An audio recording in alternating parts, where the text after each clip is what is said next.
I never imagined that bumping into someone at a coffee shop would unravel 5 years of lies. But there I was, frozen in the doorway of Mason's Cafe, staring into the blue eyes that once promised me forever. Before you continue watching and find out how this ends, please subscribe to the channel and help us reach 1,000 subscribers so we can keep posting incredible stories like this one. Matthew? He looked up from his laptop, and for a split second, I saw the boy who used to walk me home from school. Then his face hardened into something I didn't recognize. Claire. His voice was ice cold. Still going by Madison, I see. My heart hammered against my ribs. I wanted to run, but my feet carried me toward his table instead. This wasn't how I'd imagined seeing him again. Not after 7 years. Not when I was married to someone else. I didn't know you were back in Chicago. The words tumbled out awkwardly. I clutched my purse tighter, feeling like a teenager again. I moved back last month. He closed his laptop with deliberate slowness. Funny how small the world is, isn't it? There was something sharp in his tone, something that made my stomach twist. This wasn't the Matthew I remembered, the one who used to leave little notes in my locker, who talked about building a future together. I slid into the seat across from him before I could stop myself. Matthew, Save it. He leaned back, studying me with those piercing blue eyes. I got your letter, Claire. All of it. Every brutal, honest word. My blood turned to ice. What letter? Don't. His laugh was bitter. Don't pretend you don't remember. Dear Matthew, I've realized we're from different worlds. You're going nowhere, and I deserve better. Don't contact me again. Ring any bells? The coffee shop spun around me. I gripped the edge of the table, trying to steady myself. I never wrote that letter. Right, he signaled the waitress. Just like you never ignored every single one of my letters after that. Just like you never had your family tell me you'd moved on. No, Matthew, you don't understand. I understand perfectly. He stood up, throwing a 20 on the table. You made your choice. You married your rich husband, got your perfect life. I hope it was worth it. He started to walk away, and something inside me snapped. I jumped up, grabbing his arm. I never wrote that letter. The words came out louder than I intended, drawing stares from other customers. I swear to God, Matthew, I never wrote those words. I waited for you. I waited for 2 years. Something flickered in his eyes. Doubt, maybe hope. He looked down at my hand on his arm, and I realized I was trembling. You waited? His voice was softer now, uncertain. Every day. I checked the mail every single day. I asked my parents if anyone had called. I swallowed hard. I even drove to your old house once, hoping someone there might know where you'd gone. He stared at me for a long moment, and I could see the war playing out across his face. Finally, he sat back down. Show me your hands. What? Your hands. Show me. Confused, I held out my hands. He studied them carefully, then pulled out his phone and scrolled through what looked like photos. The letter was handwritten, he said quietly. I kept it all these years. I thought it would help me get over you. My heart stopped. You still have it? He nodded, then looked up at me with an expression I couldn't read. Claire, if you didn't write that letter, who did? The question hung between us like a loaded gun, because suddenly, with a clarity that terrified me, I realized there was only one person who could have known enough about our relationship to destroy it so completely. Only one person who had everything to gain from Matthew disappearing from my life. I whispered, my voice barely audible over the coffee shop's ambient noise. I think I need to see that letter. I drove home with Matthew's words echoing in my head. I got your letter, Claire, every brutal, honest word. But I hadn't written any letter. I was certain of it. Wasn't I?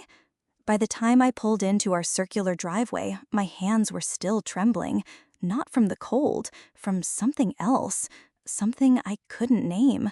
"There you are." Alexander's voice made me jump. He was standing in the doorway, perfectly pressed even after a full day at the bank. I was starting to worry. "Just coffee," I said, fumbling with my keys. "I needed some air." "Of course you did." He moved toward me, and for the first time, I noticed how he moved. Deliberately, like he was always calculating his next step. "You've seemed restless lately." Had I seemed restless? I couldn't remember feeling that way, but then again, I'd stopped paying attention to how I felt about anything. "How was your day?" I asked, trying to sound normal. "Productive." His hand found my elbow, guiding me toward the house.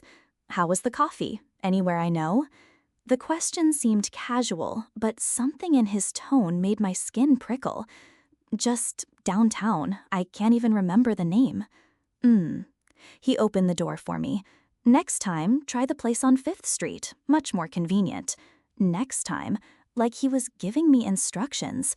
Inside, everything was exactly as I'd left it. The white marble gleaming, fresh orchids in crystal vases, every surface spotless. Our house looked like a magazine spread. When had I stopped feeling like I lived here? "I thought we'd try that new restaurant tonight," Alexander said, hanging up his jacket with precise movements. "The one in Lincoln Park. I already made reservations." Not "would you like to" or "what do you think?" Just a decision, already made. "Actually, I'm not really in the mood." Nonsense. His smile was warm, perfect. "You love trying new places. Besides, you barely ate lunch. I noticed the sandwich I made you was still in the refrigerator." He'd checked. He'd actually gone to the refrigerator to see if I'd eaten the sandwich he'd made me. "I wasn't hungry," I said weakly. "Claire," his voice was gentle, concerned. "You've been losing weight. I'm worried about you." I looked down at my hands. Had I lost weight? Everything felt hazy lately, like I was living underwater. "I'm fine." "Of course you are." "But I take care of you, don't I?" He moved closer, his hand brushing my cheek. "That's what husbands do." The touch that used to comfort me now felt possessive. When had that changed? "I should shower," I said, stepping back. "Good idea. Wear the blue dress, the one with the buttons." Again, not a suggestion, an instruction. I climbed the stairs on unsteady legs, my mind spinning. In our bedroom, I sat on the edge of the bed and tried to make sense of what I was feeling. Matthew's face kept flashing in my mind, not angry like today, but young and hopeful like he used to be. We'd had plans, college, maybe, a small apartment, simple dreams that felt enormous at 18. I'd been heartbroken when his family moved, devastated when the letters stopped coming. But Alexander had appeared just when I needed someone most, hadn't he? Right when I was at my lowest point. What were the chances of that? I walked to my dresser and pulled out the blue dress Alexander had chosen. As I held it up, I caught sight of myself in the mirror. My face looked pale, my eyes too bright. When had I gotten so thin? More importantly, when had I stopped noticing? I heard Alexander moving around downstairs, probably checking his phone, maybe looking through the mail. Normal husband things. But now everything felt different, like I was seeing our life through someone else's eyes. The blue dress felt loose as I put it on. Alexander would probably say I looked beautiful. He always did. He always knew exactly what to say. I fastened the small buttons with shaking fingers, each one clicking into place like a lock. Downstairs, Alexander was waiting with my coat already in his hands. "Perfect," he said, helping me into it. "You look beautiful." Of course, exactly what I'd expected him to say. "Ready?" He opened the door, his hand settling on my lower back. I nodded, but as we walked to his car, one thought kept circling in my mind. Matthew had kept that letter for 7 years. Who keeps a letter that breaks their heart? Someone who never believed it was real. The next morning, I told Alexander I was going shopping. He smiled and handed me his credit card like he always did. Don't be too long, he said, kissing my forehead. I worry when you're out alone. I used to think that was sweet. Instead of the mall, I drove to my parents' house in Riverside. The small ranch home where I'd grown up looked exactly the same. Faded blue shutters, Mom's flower boxes overflowing with petunias. Normal, safe, everything Alexander's world wasn't. Claire? Mom opened the door before I could knock, pulling me into one of her warm hugs that smelled like vanilla and laundry detergent. What a wonderful surprise. David, look who's here. Dad appeared from the kitchen, coffee mug in hand, reading glasses perched on his nose. There's our girl. How's married life treating you? Good, I lied automatically. Really good. But as we sat in their familiar living room, the same floral couch, the same family photos on the mantel, I realized I couldn't remember the last time I'd visited without Alexander. When had that started? Mom, I said carefully, do you remember when Matthew's family moved away, back when I was 20? Mom's smile faltered slightly. She glanced at Dad, who suddenly became very interested in his coffee. Of course, honey. Such a nice boy. It was so sudden, wasn't it, David? Very sudden, Dad agreed, but his voice sounded strained. I was thinking about that time period, I continued, watching their faces. That's when I met Alexander, wasn't it? Right around then? Another look passed between them. Mom twisted her wedding ring, a habit she'd had since I was little, but only when she was nervous. Yes, I think so. Time blurs together, doesn't it? It's funny, I said, keeping my voice light. I can't really remember how Alexander and I met. Do you? The silence stretched too long. Dad cleared his throat.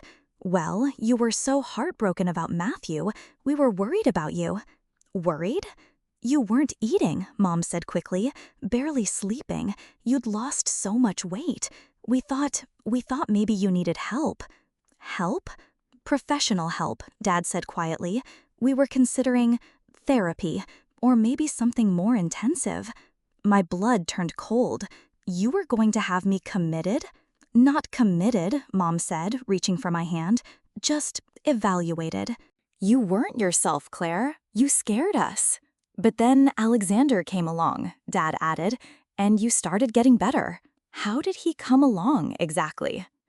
They exchanged another look, longer this time, more worried. I'm not sure I remember exactly, Mom said. Try. Claire, why are you asking all these questions? Dad set down his mug. Is everything all right with you and Alexander? Everything's fine. I'm just trying to remember that time period better. Mom stood up abruptly. I should check on the roast. Mom, my voice was sharper than I intended. Please, just tell me how I met Alexander. She stopped at the kitchen doorway, her back to me. He called us, she said quietly. What? Alexander called us. Said he'd heard about your situation through someone at the community college, I think. He said he wanted to help. The room started spinning. He called you? He was so kind, Mom continued, still not turning around. He said he understood what you were going through, that he'd had his own heartbreak and wanted to reach out. He asked if he could take you to coffee, just as a friend. And you said yes? You weren't leaving your room, Claire. You weren't talking to anyone. We were desperate. Dad leaned forward. He seemed like such a good influence, stable, successful, and he was so patient with you. Patient? The way you were back then, you weren't easy to be around. Paranoid, suspicious of everyone, but Alexander never gave up on you. Paranoid? Suspicious? The words hit me like physical blows. What do you mean, paranoid? You kept saying someone was reading your mail, Mom said, finally turning around. Her eyes were red. You thought people were watching you. You accused us of lying to you about Matthew. But you were lying to me. We weren't lying. Dad's voice was firm. We told you exactly what Matthew's mother told us when she called, that they were moving for his father's work and that Matthew didn't want any contact with his old life. She called you? Of course she called. They were decent people. They didn't want to just disappear without explanation. I felt like I was drowning. When did she call? Right before they moved, maybe a day or two. And when did Alexander call you? The silence was deafening. Mom, when did Alexander call you? I I think it was around the same time, maybe the same week. The same week. Matthew's family decides to move, and Alexander coincidentally decides to reach out to help the heartbroken girl they left behind. Did you ever think that was strange? Strange? Dad frowned. Claire, what are you getting at? Didn't you think it was odd that a complete stranger would call to help your daughter right when she needed it most? We thought it was a blessing, Mom whispered. We thought God sent him to help you. I stood up, my legs unsteady. I have to go. Claire, wait. Did Alexander ever give you money? The question came out before I could stop it. The silence was all the answer I needed. How much? It wasn't like that, Dad said quickly. He helped with some bills when your medical expenses got high. What medical expenses? The therapy, Mom said. The medication, you don't remember? No, I didn't remember. I didn't remember being paranoid or suspicious or needing medication. I didn't remember medical bills or therapy sessions. But I was starting to remember other things, like how Alexander always seemed to know exactly what to say, how he'd appeared in my life at the exact moment I was most vulnerable, how he'd swept me off my feet with his kindness and patience, how he'd saved me from myself. I really have to go, I said, heading for the door. Claire, please, talk to us. I turned back to look at my parents, these people who'd raised me, loved me, protected me, who'd been so worried about my mental health that they'd let a stranger into our lives. Did you ever wonder, I asked quietly, how Matthew's mother got your phone number? And then I left, before they could answer a question I was pretty sure they'd never thought to ask. I drove around Chicago for 2 hours, my mind reeling. Every traffic light, every turn, I kept thinking about what my parents had said. The medication, the therapy sessions, the paranoia. Had I really been that unstable? Or had someone wanted me to believe I was? By the time I found myself parked outside Mason's cafe again, the sun was setting. I hadn't meant to come here. My car had just found its way. Through the window, I could see Matthew at the same table, laptop open, coffee cup half empty, like he'd been waiting. Maybe he had been. The bell chimed as I walked in, and he looked up immediately. Our eyes met across the room, and something passed between us. Recognition, maybe? Or relief. You came back, he said as I approached his table. I didn't plan to. I sat down across from him, my hands shaking slightly. I needed to see that letter. He studied my face for a long moment. What happened? You look like you've seen a ghost. Maybe I have. I took a shaky breath. Matthew, I need to ask you something, and I need you to be completely honest with me. Okay? When your family moved, when you got that letter from me, did your mother call my parents? His brow furrowed. What? Did your mother call my parents to explain why you were leaving? No. The answer was immediate, certain. Why would she? We barely knew each other's families. We were 18, Claire. Our parents weren't exactly exchanging phone numbers. The coffee shop seemed to tilt around me. But they told me. My parents said your mother called to explain. My mother never called your parents. Matthew leaned forward, his voice urgent. Claire, what's going on? I couldn't speak. If Matthew's mother hadn't called my parents, then who had? Who had told them that Matthew didn't want contact with his old life? Show me the letter, I whispered. Matthew hesitated, then pulled out his phone. He scrolled through his photos until he found what he was looking for. I photographed it a few years ago, he said quietly. I told myself it was closure, but really, I think I knew something was wrong. I just couldn't figure out what. He handed me the phone, and I stared at the image on the screen. The handwriting was neat, feminine. It looked like mine, almost exactly like mine. But there were small differences. The way the G's curled, the angle of the T's, little things that most people wouldn't notice. But the words were devastating. Matthew, I've been thinking a lot since you left, and I realize I need to be honest with you. What we had was sweet, but it was also childish. I'm starting to understand what I really want from life, and it's not the small-town dreams we used to talk about. I deserve better than struggling through community college and hoping for the best. I deserve security, stability, someone who can actually provide for me. You're a sweet boy, but that's all you are, a boy with no real prospects. I know this might hurt, but I think it's better to be honest now than to pretend our little romance could have lasted. Don't contact me again. I'm moving on to bigger and better things. Claire. My hands were trembling so violently I almost dropped the phone. I didn't write this, I said, my voice barely a whisper. The handwriting looks exactly like yours. But the words... I looked up at him, tears streaming down my face. Matthew, these aren't my words. Listen to them. I deserve better. You're a boy with no real prospects. This sounds like... Like what? Like something my husband would say.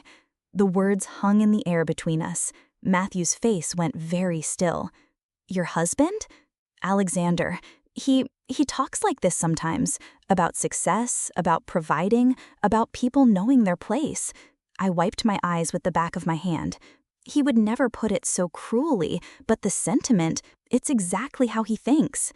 You think your husband wrote this letter? I don't think it. I know it. I handed him back his phone. The handwriting might look like mine, but someone practiced. Someone studied my writing and copied it. But why would he? Matthew stopped, his eyes widening. Claire, when did you meet your husband? About 7 years ago, right after you, right after I got heartbroken. How long after? I thought back to those dark months, trying to remember through the haze of grief and whatever medication I'd apparently been on. Maybe a month? 6 weeks? I don't remember exactly. That whole time period is fuzzy. Matthew was quiet for a long moment, processing. When he finally spoke, his voice was careful, controlled. Claire, I need to ask you something, and I need you to really think about the answer. Okay. Do you remember being heartbroken about me leaving? The question caught me off guard. Of course I remember. It was horrible. I was devastated. No, I mean, do you actually remember feeling heartbroken? Or do you just remember that you were supposed to feel heartbroken? I opened my mouth to answer, then stopped. What did I actually remember from that time? I remembered crying. I remembered not eating. I remembered my parents being worried. But the actual feelings, the grief, the loss, the specific pain of missing Matthew, it was like trying to remember a dream. Vague impressions, nothing concrete. I remember the facts, I said slowly, but not the emotions. What's the first clear memory you have after I left? Meeting Alexander. The answer came immediately. I remember meeting Alexander very clearly. He was so kind, so patient. He understood what I was going through. How did he understand? He said he'd been through heartbreak too. He said he knew how it felt to lose someone you loved. Matthew's jaw tightened. And you believed him?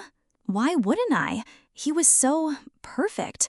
He said all the right things, did all the right things. He helped me heal. From a heartbreak you can't actually remember feeling? The words hit me like a physical blow. He was right. I couldn't remember the actual pain of losing Matthew. I remembered the symptoms, the crying, the not eating, the isolation, but not the feeling itself. What are you saying? I'm saying maybe you weren't heartbroken, Claire. Maybe you were something else entirely. Like what? Like drugged. The coffee shop went silent around us. Even the ambient noise, the espresso machine, the quiet conversations, the jazz music seemed to fade away. That's impossible. Is it? You said that time period is fuzzy. You said you can't remember the actual emotions. Your parents said you were paranoid, suspicious, that you needed medication. Matthew leaned forward, his voice urgent.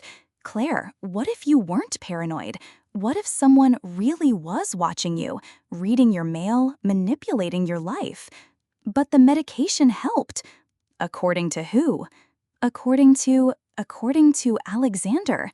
We stared at each other across the small table, the weight of what we were discussing settling between us like a live wire. Matthew, I said quietly, I think my husband has been planning this for 7 years.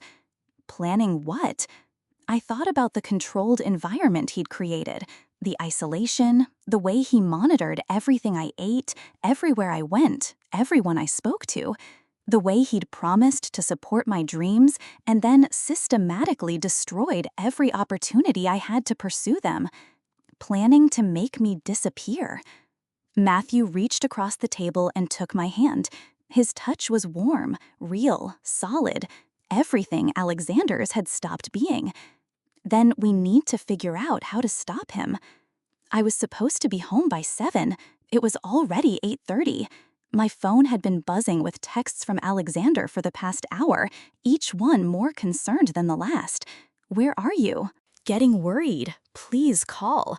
Claire, I'm starting to panic. Are you okay? This isn't like you. Except it was exactly like me now, wasn't it?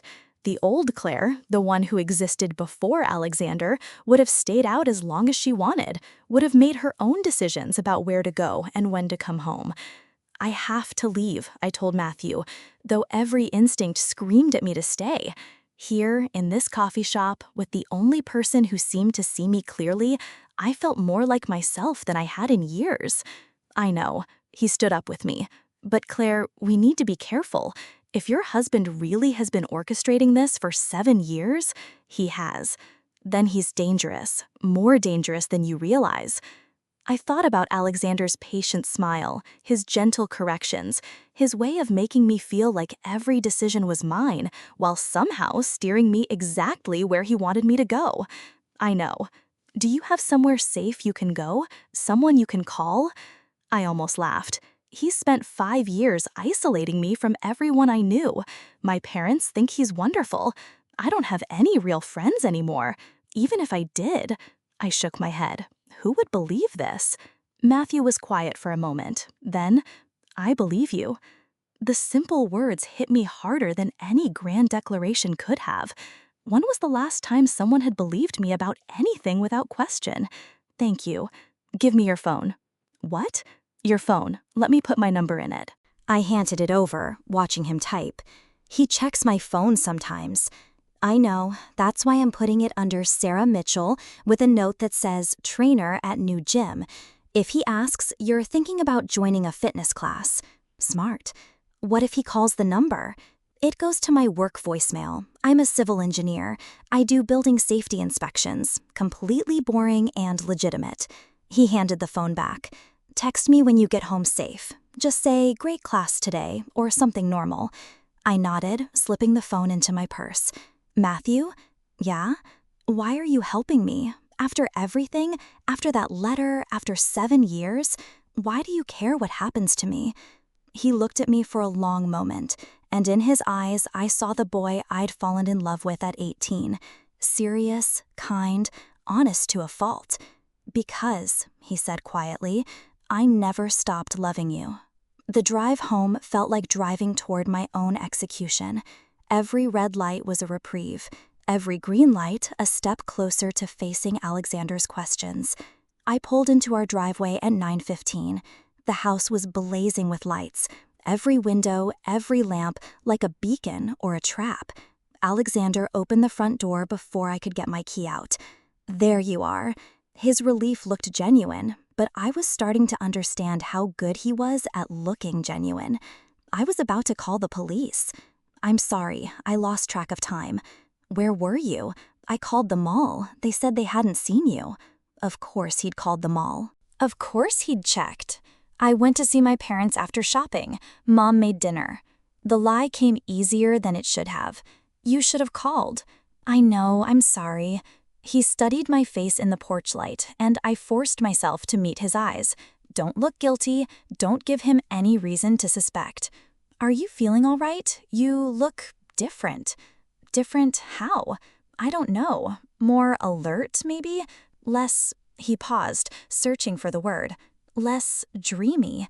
Less drugged, I thought. Out loud, I said, "I'm just tired." "Of course you are." His hand found my elbow, that familiar guidance. "Let's get you inside." The house felt smaller somehow, like the walls had moved closer together while I was gone. Alexander moved around the kitchen, making tea, chamomile, like always. The same tea he'd been making me every night for 5 years. "Drink this," he said, setting the steaming mug in front of me. "It'll help you relax."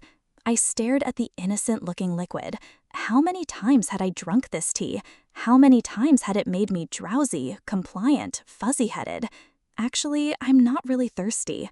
"Claire." His voice was gentle but firm. "You know caffeine this late keeps you up. You'll feel better after the tea." "I didn't have any caffeine." "No? What did you drink at your parents'?" "Think, what would I have drunk at my parents' house for dinner?" "Wine. Mom opened a bottle of wine." "Ah." He sat down across from me, his own mug in his hands. "That explains why you seem a little off. Wine always affects you strongly." Did it? I couldn't remember the last time I'd had wine. Alexander didn't drink much, and somehow I'd stopped drinking too. "Drink your tea," he said again. "It'll counteract the alcohol." I lifted the mug to my lips and pretended to sip. The smell was familiar, chamomile and honey, like always, but underneath it, something else, something slightly bitter. "Good?" Alexander asked. "Mm-hmm." I set the mug down and yawned, fake but convincing. "You're right, I am tired." "Early day tomorrow. I thought we could look at travel brochures for our anniversary trip." Anniversary trip? My blood turned cold, but I kept my expression neutral. "That sounds nice." "I was thinking somewhere remote, peaceful, maybe the mountains of Colorado, or that cabin resort in Montana we looked at last year." Remote, isolated, far from help. "Whatever you think is best." "Of course." He reached across the table and squeezed my hand. "I always know what's best for you, don't I?" The words that used to comfort me now sounded like a threat. I yawned again, this one real. "I think I'll go to bed." "Finish your tea first." "I'm really tired, Alex." "Claire." His voice was sharper now. "Finish your tea." We stared at each other across the kitchen table. In the bright overhead light, I could see something in his eyes I'd never noticed before. Something cold and calculating. "Is there a reason you don't want to drink it?" "No, of course not. Because you've been acting strange all day. First you're gone for hours without calling, then you come home looking more awake than you have in years, and now you won't drink the tea that always helps you sleep." He leaned forward. "Are you hiding something from me, Claire?" The question hung in the air between us like a loaded gun. I could feel him studying every micro-expression on my face, cataloging every tell. "No," I said quietly, "I'm not hiding anything." I picked up the mug and drank the entire cup in 4 long swallows. The bitter taste was stronger at the bottom. "There." I set down the empty mug. "Happy?" His smile returned, warm and loving. "Always. You know I just worry about you." "I know." "Go on to bed. I'll be up in a few minutes." I kissed his cheek, a normal wife saying goodnight to her normal husband, and climbed the stairs to our bedroom. In the bathroom, I turned on the water and stuck my finger down my throat. Everything came up. Dinner, the tea, the small amount of wine I'd actually had at the coffee shop. I flushed the evidence and rinsed my mouth, then splashed cold water on my face. In the mirror, my reflection looked back at me with clear, alert eyes. For the first time in years, I was going to stay awake all night, and I was going to find out exactly what my husband did while he thought I was unconscious. I lay in bed for 2 hours, breathing slowly and deeply, forcing my body to stay limp while my mind raced. Alexander came to bed at 11, settling beside me with the careful movements of someone trying not to wake a sleeping person. I kept my breathing steady as he watched me in the darkness, waiting. At 12:30, he got up. I heard him moving quietly around the room, then the soft sound of his footsteps on the stairs. A few minutes later, I heard his office door close. I waited another 10 minutes before slipping out of bed. The house was dark except for the thin line of light under Alexander's office door. I crept down the hallway in bare feet, my heart hammering so loud I was sure he could hear it. From outside his office, I could hear the soft click of computer keys and Alexander's voice, low and controlled. No, she suspects nothing. A few more months and everything will be in place. I pressed my ear to the door. The trust becomes available when she turns 30, Patricia, December 15th. That gives us exactly 4 months to finalize everything. Patricia, I'd heard that name before, but where? No, the original plan is still best. An accident during our anniversary trip, remote location, no witnesses. I've already started mentioning how stressed she's been, how unstable. Alexander's laugh was cold. Her own parents will testify that she's had mental health issues before. My legs almost gave out. He was planning to kill me in 4 months? The insurance policy is already updated. Between that and the trust fund, we're looking at $75 million. More than enough for both of us to disappear. Both of them. This Patricia was his partner. She's been compliant so far. The nightly doses keep her manageable, but I think she may be building up a tolerance. Tonight, she seemed more alert than usual. He knew. Somehow, he knew I was different. Increase the dosage? No, that's too risky. If she becomes completely catatonic, people will notice. The beauty of this arrangement is that everyone thinks she's just fragile, artistic, dreamy. I heard the squeak of his office chair. Don't worry about the ex-boyfriend, Matthew Cooper. I've been tracking his movements since he returned to Chicago. If he becomes a problem, we'll handle him the same way we handled him 7 years ago. My blood turned to ice. They'd done something to Matthew before. The letter was perfect, Patricia. Your idea to forge her handwriting was genius. Broke the poor boy's heart so thoroughly, he moved to another continent. Another continent. Matthew had said his family moved for his father's work, but what if that wasn't true? What if they'd been forced to leave? And the parents were easy enough to manipulate. A few bills paid here and there, some concerns about their daughter's mental state. They practically begged me to help. My parents. He'd manipulated my parents. The community college records were the finishing touch, making it look like she dropped out due to psychological issues rather than, what was it she actually wanted to study? Architecture? His laugh was dismissive. Ridiculous dreams for a girl from her background. Architecture? I'd wanted to study architecture. Why couldn't I remember that? No, Patricia, the medication doesn't cause permanent memory loss, but combined with the trauma of losing her first love, the isolation, the constant reinforcement that she's fragile and needs protecting, it's amazing how much a person can forget about themselves. I was sliding down the wall, my legs unable to hold me up. 7 years. He'd been systematically destroying my sense of self for 7 years. The trust documents? Yes, I have access to everything. Being named as her emergency contact and medical proxy has its advantages. If something were to happen to Claire's mental state, if she were to become incompetent, well, the trust would need managing. The computer keys clicked rapidly. I'm sending you the latest psychological evaluation I had Dr. Morrison prepare. Completely fictional, of course, but it establishes a pattern of declining mental health. Depression, anxiety, dissociation from reality. If anyone questions her death, the medical records will show a woman who was barely holding on. Dr. Morrison? I didn't remember any Dr. Morrison. The best part is she doesn't even realize how isolated she's become. No friends, no job, no life outside of me.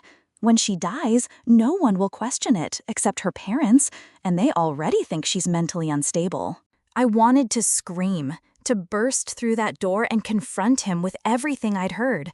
But another part of me, the part that had survived 5 years of psychological manipulation, told me to stay hidden, to learn everything I could. December 20th for the trip, a week after her birthday, after the trust money becomes available. I've already booked the cabin in Montana, completely isolated, no cell service. She'll have a tragic accident on one of the hiking trails. What kind of accident? I heard him ask, though I could only hear his side of the conversation. A fall. The trails are dangerous, especially in winter. She's always been clumsy, unsteady. Everyone who knows her will believe she simply slipped. Clumsy, unsteady. Was I really those things, or had he convinced me I was?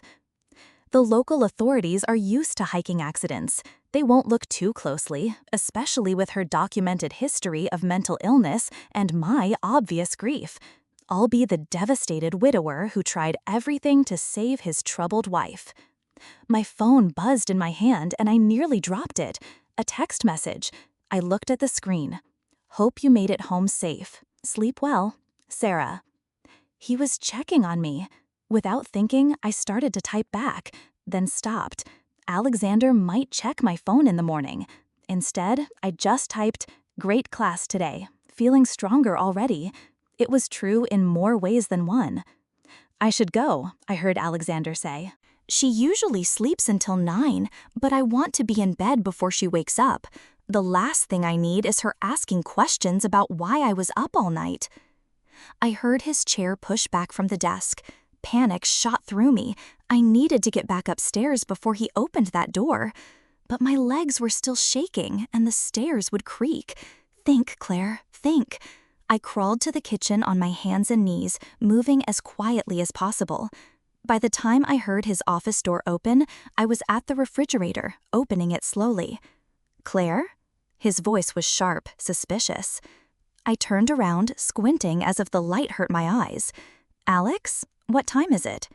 "It's almost 1 in the morning. What are you doing?" I was thirsty. I felt nauseous. I touched my stomach. Maybe something I ate at my parents'.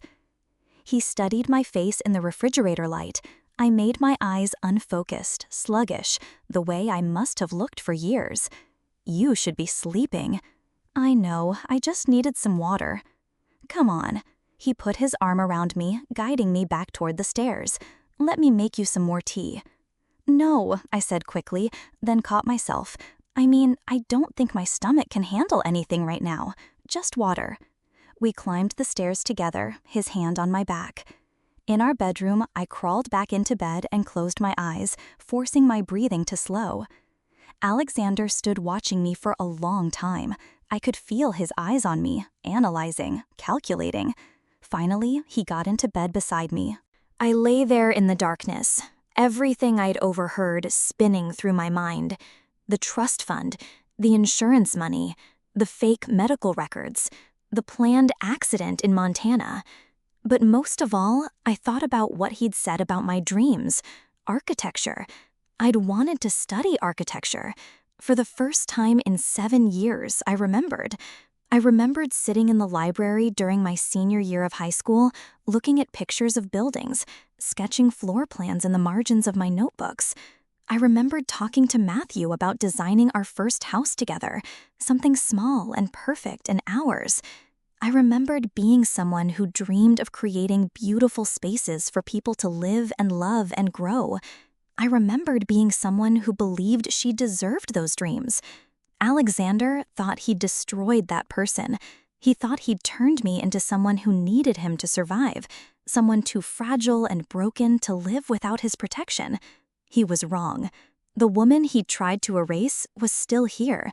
She'd been sleeping, drugged into submission, but she was waking up, and she was going to fight back. The next few weeks became a delicate dance of deception. During the day, I played the perfect wife, compliant, dreamy, grateful for Alexander's care. I let him choose my clothes, plan my meals, guide every decision. But at night, after drinking his poisoned tea and pretending to fall into drugged sleep, I became someone else entirely. I became myself. The first thing I did was document everything. Using my phone's voice recorder, I captured Alexander's late-night conversations with Patricia. He called her every few nights, always after he thought I was unconscious, always from his office. I learned that Patricia Walsh was a lawyer who worked at Morrison, Fields & Associates, the same firm that managed my trust fund. She'd been Alexander's inside source from the beginning, the one who'd first told him about my inheritance. I learned that the Dr. Morrison creating my fake psychiatric evaluations was actually her boss, David Morrison. He'd been falsifying mental health records for clients who needed special legal arrangements. I learned that my clumsiness over the past year hadn't been natural at all. The microdoses in her morning vitamins are working perfectly, Alexander told Patricia during one late-night call. She's been having small accidents, tripping on stairs, burning herself on the stove, nearly falling off the ladder last month. When she dies on that hiking trail, everyone will remember how unsteady she'd become. My vitamins. He'd been drugging my vitamins too. The neurological symptoms should increase over the next few months, he continued. By December, she'll be visibly impaired. Hand tremors, balance issues, confusion. The autopsy will show trace amounts of the medication, but it'll be consistent with someone who was secretly self-medicating for anxiety. They'd thought of everything. But they'd made one crucial mistake. They assumed I'd never wake up enough to fight back. During the day, I started making subtle changes. I switched my vitamins with identical-looking supplements I bought during my carefully planned shopping trips. I began dumping most of my morning coffee when Alexander wasn't looking, another source of daily drugging I'd realized. I started eating more, claiming my appetite was returning. Alexander seemed pleased, not realizing I was building up my strength. Most importantly, I started reaching out. Using the library's computers during my errands, I researched everything I could about my biological parents, the Madison Trust, and Patricia Walsh. I created fake email accounts. I started building a digital trail of evidence. And I stayed in contact with Matthew. Our text conversations, hidden under Sarah Mitchell's contact information, became my lifeline.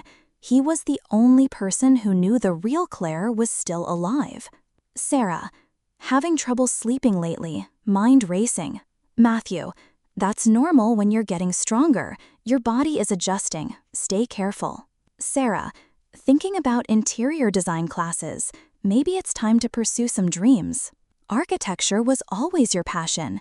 You have incredible spatial awareness. Remember the treehouse plans you drew? I didn't remember, but I wanted to. God, how I wanted to remember the person I'd been before Alexander. He's planning something for our anniversary trip. Remote cabin in Montana. Matthew, how remote? No cell service. Winter hiking trails. Matthew, Claire, we need to meet. Soon. But meeting was becoming harder. Alexander's surveillance was increasing as my birthday approached. He'd started checking my phone more frequently, timing my errands down to the minute, asking detailed questions about everywhere I went. You seem different lately, he said one morning, watching me eat breakfast. More present. Present? Alert. Engaged. You're asking more questions, showing more interest in things. His tone was light, but his eyes were calculating. It's wonderful to see. I forced a dreamy smile. I've been feeling better, less foggy. Perhaps we should make an appointment with Dr. Morrison, just to check in. Dr. Morrison, the man who'd been creating fake psychiatric reports about me for years. Do you think that's necessary? I feel fine. I know you do, darling, but you felt fine 7 years ago too, right before your episode. Sometimes the people who love us can see warning signs that we miss ourselves. Episode. He was rewriting history again, making my drugged breakdown sound like a natural mental health crisis. What kind of warning signs? Well, increased energy can sometimes indicate the start of a manic phase, sudden interests in new activities, like those architecture books I found in your bag yesterday. My blood ran cold. You went through my bag? I was looking for breath mints. I couldn't help but notice the books. He reached across the table and squeezed my hand. Claire, there's nothing wrong with having dreams, but when those dreams become grandiose, unrealistic for someone with your educational background and mental health history, he was doing it again, making me doubt myself, question my own desires. But this time, I saw it happening. You're right, I said softly. I should probably return those books. Good girl. His smile was warm, proud. I just want to protect you from disappointment." That afternoon, I had what Alexander would later describe to Patricia as the first major incident. I was coming down the stairs carrying a basket of laundry when my legs suddenly gave out. I tumbled down the last 6 steps, laundry flying everywhere, my knee striking the hardwood floor with a sickening crack. Alexander found me there, crying and clutching my leg. "Oh my God, Claire, what happened?" "I don't know," I sobbed. "My legs just stopped working, like they weren't connected to my brain." He helped me to the couch, his face a mask of concern, but I caught something else in his expression. Satisfaction. "We need to get you to the hospital." "No, I'm okay. It's just a bruise." "Claire, you fell down the stairs. You could have broken something. You could have hit your head." His voice was firm, authoritative. "We're going to the emergency room." The ER visit was a performance I'll never forget. Alexander played the devoted husband perfectly, worried, attentive, providing the doctor with a detailed history of my recent symptoms. "She's been increasingly unsteady lately," he told Dr. Patterson, a kind-faced woman in her 50s. "Small accidents at first, but they're getting worse. This morning she seemed confused about what day it was." I hadn't been confused about anything, but I nodded along weakly. "Has she been experiencing any dizziness, headaches, changes in vision?" "Sometimes," Alexander answered before I could speak. "She mentioned headaches last week, and she's been having trouble sleeping." Dr. Patterson examined me thoroughly, testing my reflexes, my balance, my cognitive function. Everything came back normal, which seemed to frustrate Alexander. "Could this be related to her psychiatric history?" he asked. "She had a severe depressive episode 7 years ago, required medication." "What kind of medication?" Dr. Patterson asked me directly. I looked at Alexander, letting my confusion show. I don't remember exactly. It was a difficult time." "Sertraline and lorazepam," Alexander supplied, "plus some sleep aids. She was quite unstable for several months." Dr. Patterson made notes, her expression thoughtful. "Mr. Hayes, could I speak with your wife privately for a moment?" I saw Alexander's jaw tighten almost imperceptibly. "Of course, I'll be right outside." When we were alone, Dr. Patterson sat on the edge of the examination table. "Claire, I want to ask you some questions, and I want you to answer honestly. Has your husband ever been controlling of your daily activities?" The question hit me like a physical blow. This was it. This was my chance. But if I told the truth now, what would happen? Alexander was outside that door. He controlled everything in my life, and he'd already proven he was willing to kill to get what he wanted. "No," I whispered. "He takes care of me." Dr. Patterson studied my face carefully.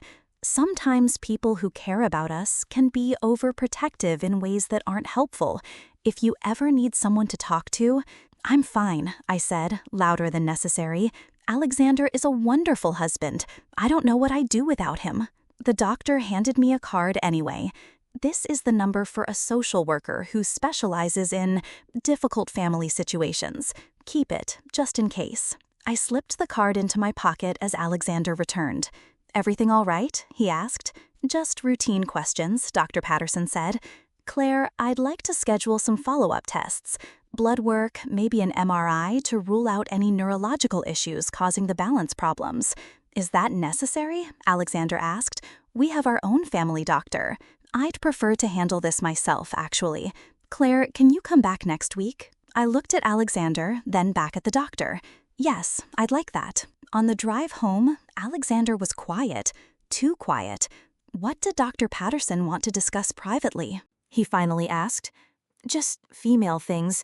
She wanted to know if the falls could be related to my cycle." "Ah," he relaxed slightly.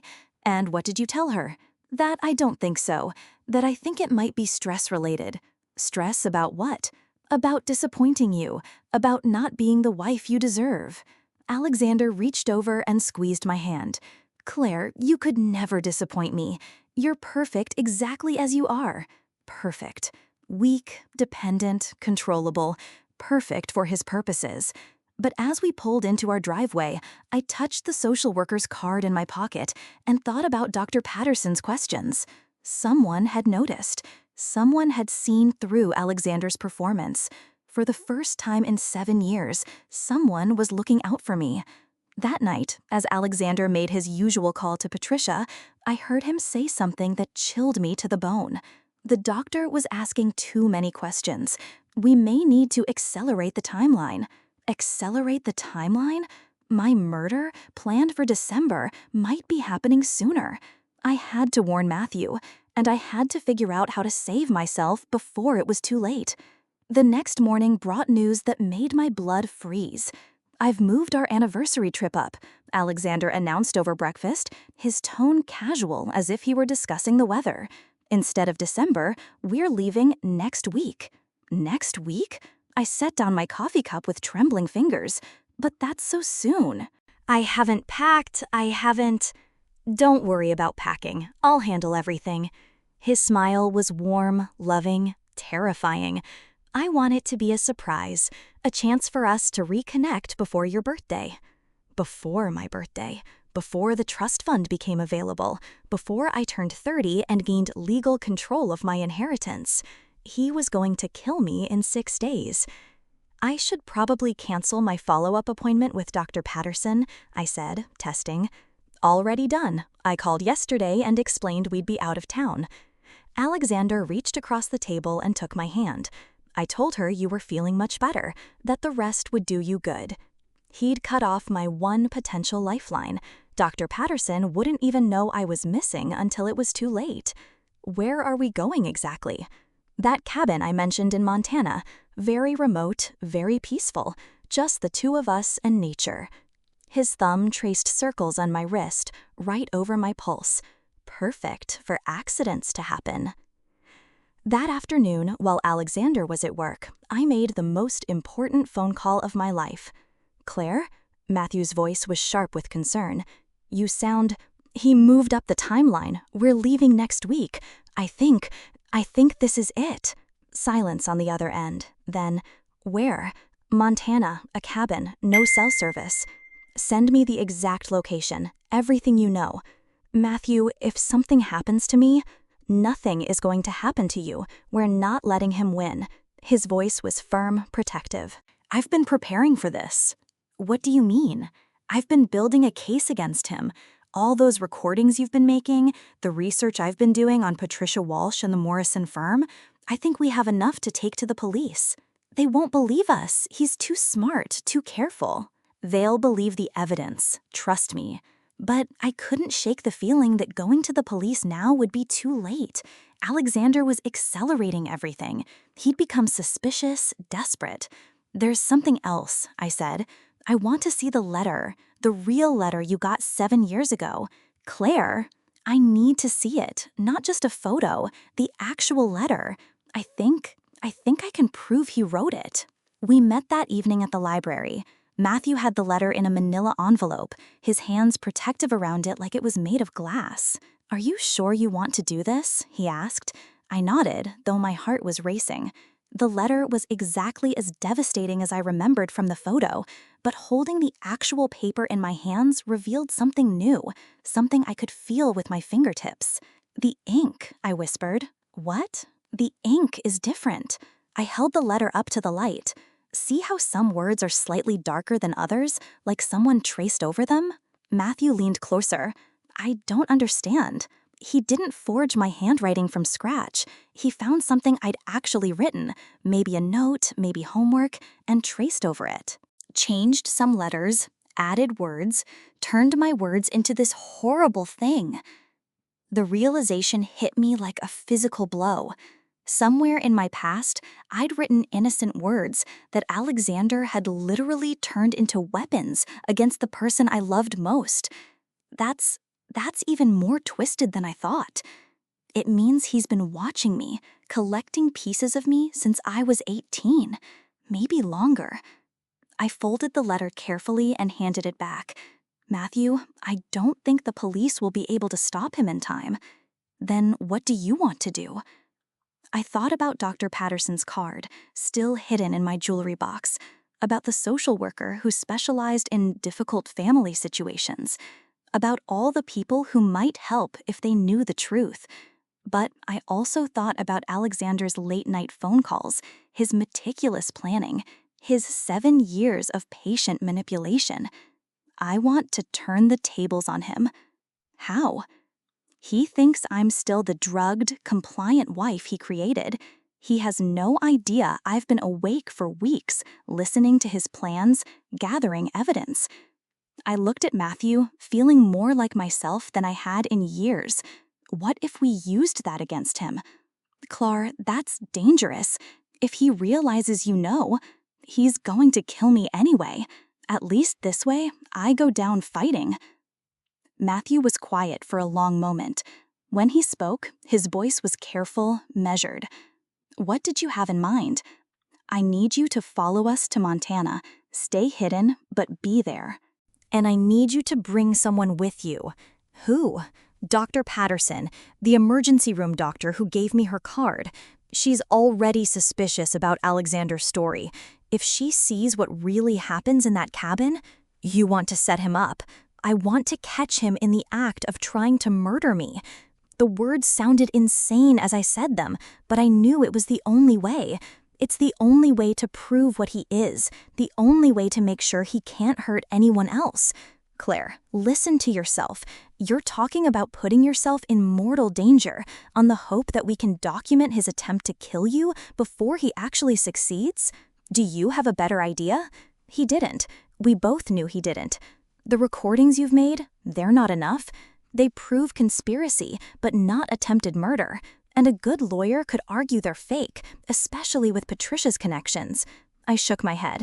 This is the only way to stop him permanently. Matthew stared at me for a long moment, and I could see the war playing out in his eyes, the desire to protect me, battling with the understanding that I was right. If we do this, he said finally, we do it my way. With backup plans, with safety nets, you don't take any unnecessary risks. Agreed.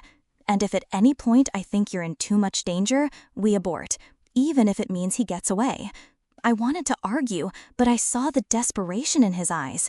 He'd already lost me once to Alexander's manipulation. He couldn't bear to lose me again. Okay. We spent the next hour planning.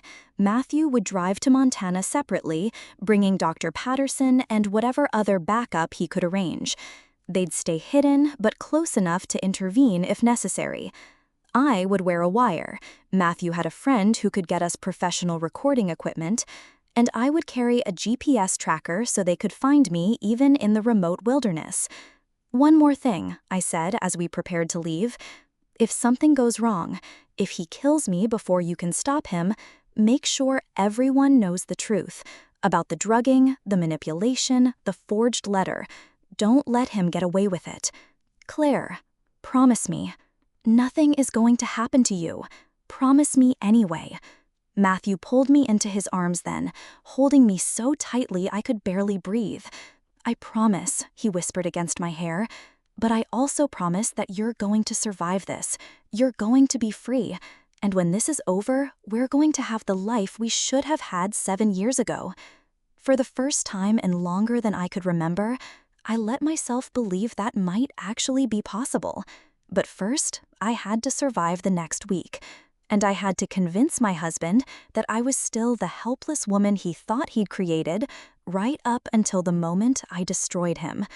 The cabin in Montana was everything Alexander had promised: remote, isolated, and perfect for murder.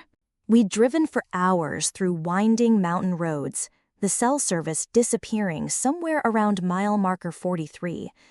Alexander chatted pleasantly the entire time about hiking trails and scenic overlooks, while I sat beside him wearing a wire and a GPS tracker, both hidden beneath my layers of winter clothing. Matthew and Dr. Patterson were somewhere behind us, far enough back to avoid detection, but close enough to help when the time came. At least, I hoped they were. Here we are, Alexander said, as we pulled up to a rustic log cabin surrounded by snow-covered pines. Our romantic getaway. The cabin was exactly as isolated as he'd described. No neighbors, no roads leading anywhere except back the way we'd come. If something went wrong, if Matthew couldn't find us, if the GPS tracker failed, I would die here. It's beautiful, I said, forcing enthusiasm into my voice. Wait until you see the hiking trails. There's one that leads to a spectacular overlook, very dramatic. His smile was warm, loving, and absolutely terrifying. We'll go tomorrow.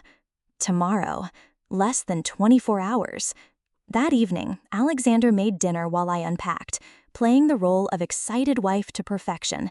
I let him choose my clothes for the morning, let him plan our hiking route, let him dose my evening tea with whatever cocktail of drugs he'd brought along, but I didn't drink it. While Alexander showered, I poured the tea down the bathroom sink and refilled the mug with plain chamomile tea from my own hidden stash. Then I lay down in bed and practiced the deep, steady breathing of drugged sleep. Alexander came to bed an hour later, and I felt him watching me in the darkness. "Claire?" he whispered. I didn't respond, keeping my breathing slow and even. "I know you can't hear me," he continued, his voice taking on a tone I'd never heard before. Cold, calculating, almost conversational. "But I want you to know that this isn't personal. You're actually a lovely person. Sweet, trusting, easy to manage. In another life, I might have actually loved you." I forced myself to remain motionless, even as my skin crawled. But $50 million is $50 million, and Patricia and I have plans that require capital. He shifted beside me. "Tomorrow, you're going to have a tragic accident. You'll slip on the icy trail, fall from the overlook. By the time the authorities find your body, I'll be the grieving widower who tried desperately to save his mentally unstable wife." The casual way he discussed my death was more chilling than any threat could have been. "I've been documenting your deteriorating mental state for months. The medical records, the witnesses who've seen your episodes, the pattern of increasing instability. Everyone will believe you were suicidal, that you threw yourself off that cliff in a moment of psychotic breakdown." He was quiet for a moment, then added almost thoughtfully, "The irony is that if you'd just stayed the compliant little wife I made you into, you could have lived. But you started waking up, didn't you? Asking questions, getting stronger. I couldn't risk you figuring out the truth before your 30th birthday." The wire pressed against my ribs, recording every word. "Sleep well, Claire. Tomorrow is your last day on Earth." I lay awake long after Alexander's breathing deepened into sleep, staring at the ceiling and running through the plan. In the morning, we would hike to the overlook. Alexander would try to push me off the cliff. Matthew and Dr. Patterson would be hidden nearby, recording everything. At the last possible moment, they would intervene. It was a good plan. It had to work. But as dawn broke over the mountains, painting the snow pink and gold, I couldn't shake the feeling that something was about to go very wrong.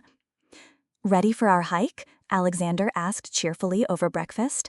I nodded, pulling on the hiking boots he'd chosen for me. They were new, the treads slick and untested. Even my footwear was part of his murder plan.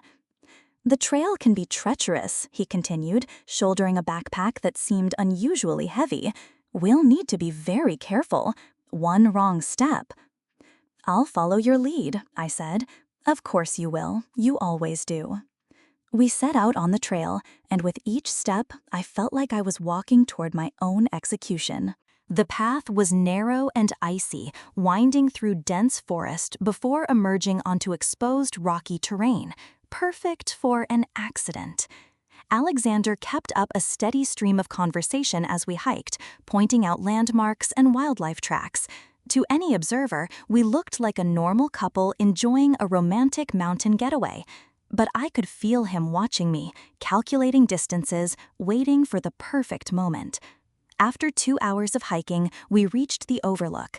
The view was breathtaking, a sheer drop of at least 200 feet into a rocky gorge below, the kind of fall that no one could survive.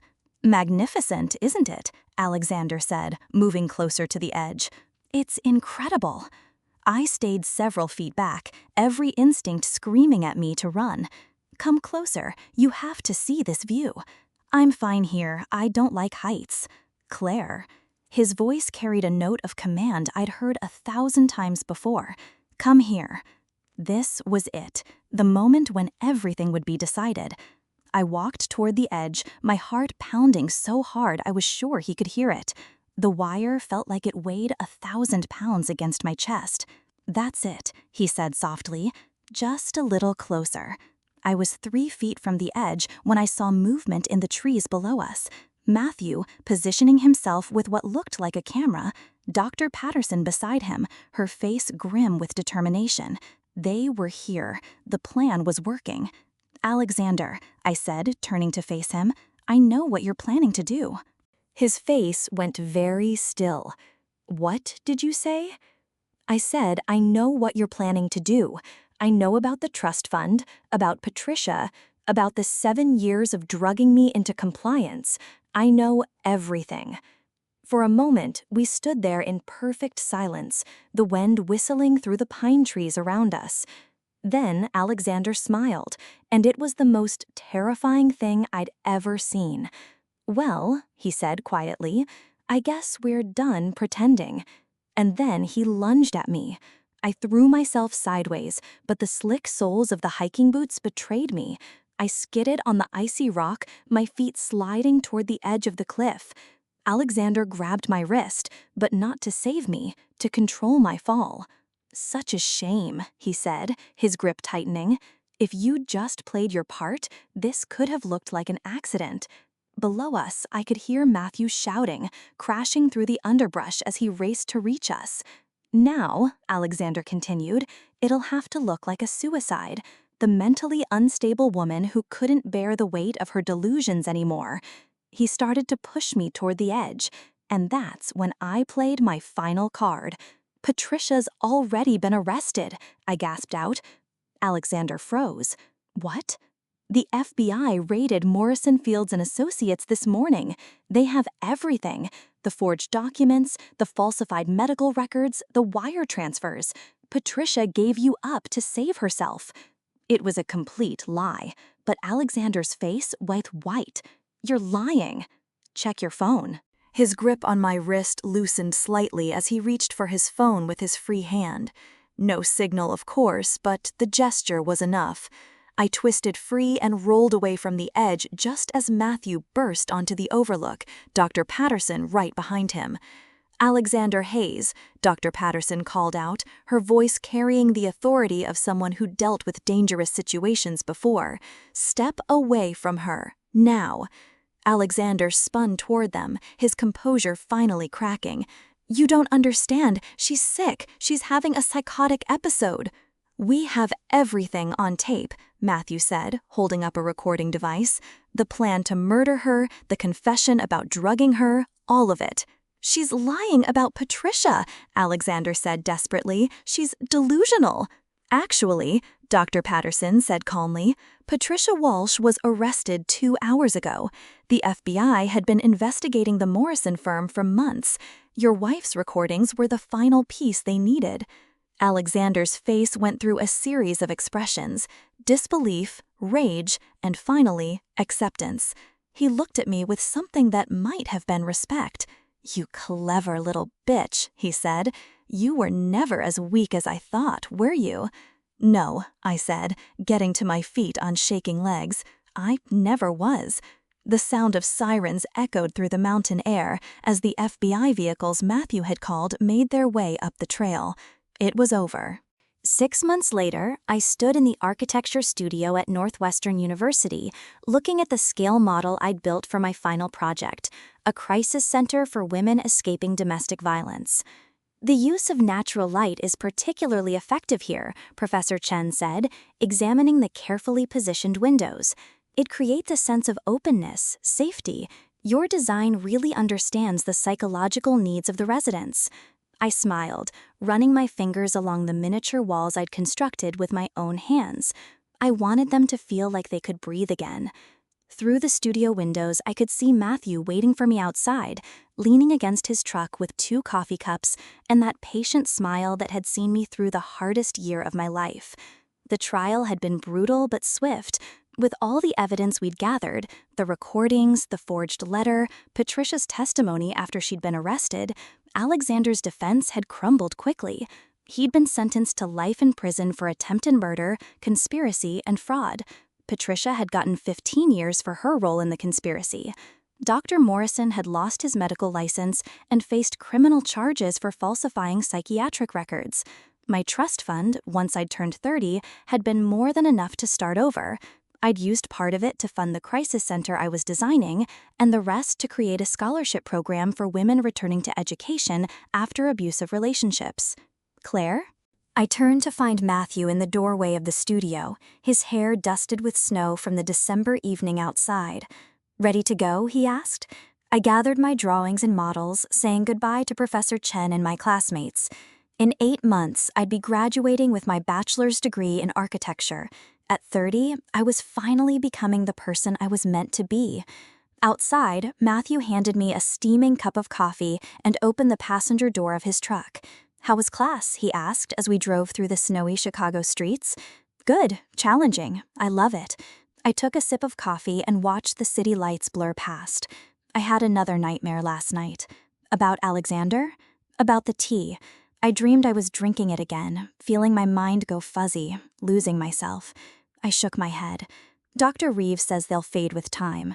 Dr. Reeves was my therapist, a real one this time, who specialized in helping survivors of psychological abuse. She'd been helping me understand the extent of what Alexander had done to me, and more importantly, helping me remember who I'd been before him. Want to know something? Matthew said, reaching over to squeeze my hand. What? I still have those treehouse plans you drew when we were 18. I turned to stare at him. You do? I found them when I was packing to move back from Ireland. They were in a box of stuff from high school. He smiled. You designed a whole fantasy house in the trees behind your parents' place, complete with blueprints, elevation drawings, even furniture layouts. Tears pricked my eyes. I don't remember that. You were always drawing buildings, even back then. I used to tease you about becoming a famous architect someday. What else don't I remember? A lot, but that's okay. He pulled into the parking lot of our favorite restaurant, the same one where we'd had our first official date after Alexander's arrest. We have time to make new memories. Over dinner, Matthew told me more stories about our teenage selves, how I'd once designed an elaborate renovation plan for the school cafeteria, how I'd insisted on measuring and sketching every room in my parents' house, claiming I was going to redesign it someday. You were always creating spaces for people to be happy, he said, even then. After dinner, we drove to the lakefront and walked along the shore despite the cold. The city sparkled behind us, and I thought about all the buildings I could see. Someone had designed each one. Someone had imagined people living and working and loving in those spaces. Matthew, I said, stopping to face him, thank you. For what? For believing me, for helping me remember who I was, for loving the person I'm becoming. He cupped my face in his hands, his thumbs brushing away tears I didn't realize had fallen. Claire Madison, he said. I'd gone back to my maiden name after the divorce. I loved you at 18, I loved you when I thought I'd lost you forever, and I love you now. Not because of who you were or who you might become, but because of who you are, right here, right now. When he kissed me, I tasted snow and coffee and the promise of a future I'd almost lost. We were married the following spring in a small ceremony in my parents' backyard, the same yard where I'd once designed impossible tree houses. Dr. Patterson was there, along with Professor Chen and my classmates from architecture school. My parents cried through the entire ceremony, still amazed at how strong their daughter had become. As Matthew and I exchanged vows under the cherry tree where I'd carved our initials 15 years earlier, I thought about the letter that had started it all, the cruel words that Alexander had used to destroy our first chance at love. But lies, even convincing ones, couldn't survive forever. Truth had a way of surfacing, like light finding its way through the smallest cracks. I'd spent 7 years believing I was weak, fragile, dependent. Alexander had almost convinced me that I needed him to survive. He was wrong about everything. I didn't need him to survive. I didn't need anyone to save me. I'd saved myself. And now, standing in the garden where I'd first learned to dream, holding the hand of the man who'd never stopped believing in those dreams, I finally understood something important. The strongest foundations aren't built on dependency or control. They're built on trust, respect, and the freedom to become exactly who you're meant to be. I'd found my way back to myself. I'd found my way back to love. And this time, I was never letting go.